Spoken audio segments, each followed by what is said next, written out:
மாண்புமிகு உறுப்பினர் மாங்குடி. மாண்புமிகு அமைச்சர் அவர்களுக்கு எனது மனமார்ந்த நன்றி.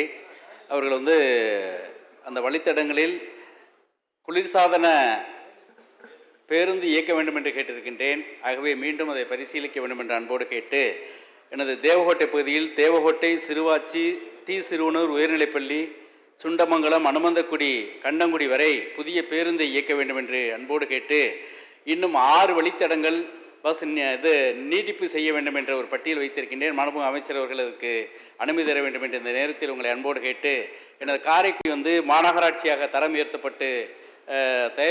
உயர்த்தப்பட்டதுக்கு மாண்புமிகு தமிழக முதல்வர் அவர்களுக்கும் மாண்புமிகு என்னுடைய துறை அமைச்சர் அவர்களுக்கும் எனது மனமார்ந்த தொகுதி மக்களின் சார்பாக நன்றியை தெரிவித்து, காரைக்குடி நகர் பகுதி பெரிய வளர்ந்த பகுதி, அந்த பகுதி சுற்றுவட்ட பேருந்து இயக்க வேண்டும் என்று ஏற்கனவே நான் மாண்புமிகு அமைச்சர் அவர்களிடம் கேட்டிருக்கிறேன்.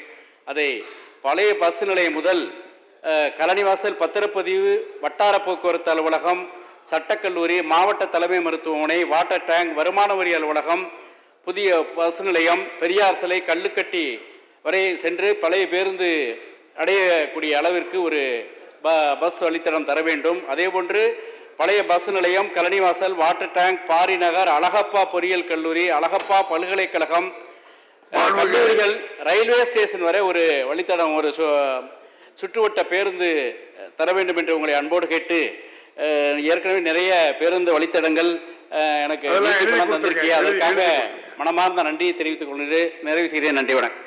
மாண்புமிகு அமைச்சர் அவர்கள். பேரவைத் தலைவர் அவர்களே, மாண்புமிகு உறுப்பினர் மாங்குடி அவர்கள் ஏற்கனவே காரைக்குடிக்கு நாங்கள் வட்டார போக்குவரத்து அலுவலக கட்டிட திறப்பு விழாவுக்கு சென்றிருந்த பொழுது மாவட்ட அமைச்சர், கூட்டுறவுத்துறை அமைச்சர் மாண்புமிகு பெரிய கருப்பன் அவர்களோடு இணைந்து இந்த சுற்றுவட்ட பாதை பேருந்து குறித்து சொல்லியிருந்தார்கள்.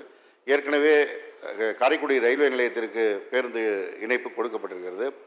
மற்ற பகுதிகளையும் எழுத்துப்பூர்வமாக அளித்தால் அது குறித்து ஆய்வு செய்து நடவடிக்கை எடுக்கப்படும். விநாயகன் 107 மாண்புமிகு உறுப்பினர் திரு என் அசோகன். மாண்புமிகு இந்து சமய மற்றும் அறநிலையத்துறை அமைச்சர் அவர்.